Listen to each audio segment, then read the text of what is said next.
April 27న వరంగల్న జరగబోవు రజతోత్సవ సభకు వెల్లువలా తరలివచ్చి కేసీఆర్కి అండగా నిలవాలని గట్టు యాదవ్ పిలుపునిచ్చారు.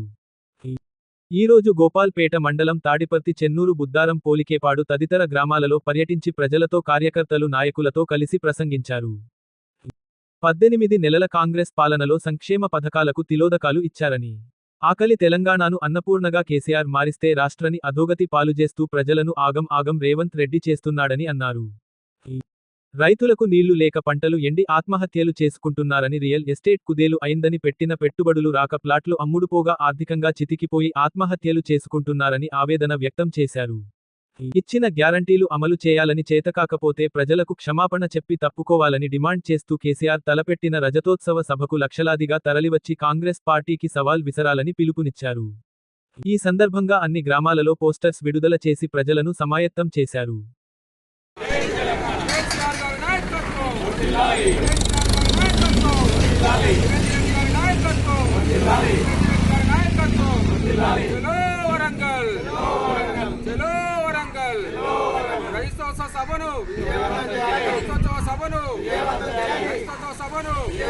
కేసీఆర్ గారి నాయకత్వం, కేసీఆర్ గారి నాయకత్వం, నిరంజన్ రెడ్డి గారి నాయకత్వం.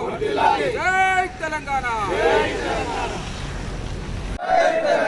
జై తెలంగాణ. కేసీఆర్ గారి నాయకత్వం, కేసీఆర్ గారి నాయకత్వం, నిరంజన్ రెడ్డి గారి నాయకత్వం, నిరంజన్ రెడ్డి గారి నాయకత్వం. చలో వరంగల్, చలో వరంగల్, చలో వరంగల్. జై తెలంగాణ, జై తెలంగాణ. మీతో వచ్చే సంఖ్యారంలోకి రాబోతుంది. మళ్ళీ కేసీఆర్ ముఖ్యమంత్రి అవుతాడు.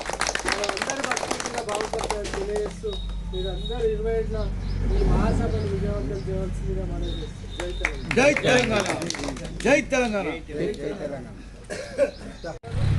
మీరందరూ కూడా ఆ రోజు ఖచ్చితంగా ఈ గ్రామంకి ఒక 100 మంది కాకపోతే 50-60 మంది అయినా వెళ్తారు. బస్సు పెట్టుకుంటారా, క్రూజర్ పెట్టుకుంటారా, పెట్టుకోండి. ఇంకొకటి పొద్దున 7:30-8 గంటలకి బయలుదేరాలి. బయలుదేరితేనే సభ అంచుకు పోతాం. మనం మధ్యాహ్నం పోతే సభ బ్లాక్ అవుతుంది, లోపలికి పోలేము. ఇంకోటి ఎండాకాలం తినం కనుక ఈయనే భోజనాలు వండుకోండి. పొద్దున పూట ఇంత తిని మధ్యాహ్నానికి భోజనం కట్టుకొని రాత్రికి ఇన్ని రొట్టెలో ఏవో కట్టుకోవాలి. అది పార్టీ చెప్తుంది వాళ్ళకి ఏం చేయాలనేది.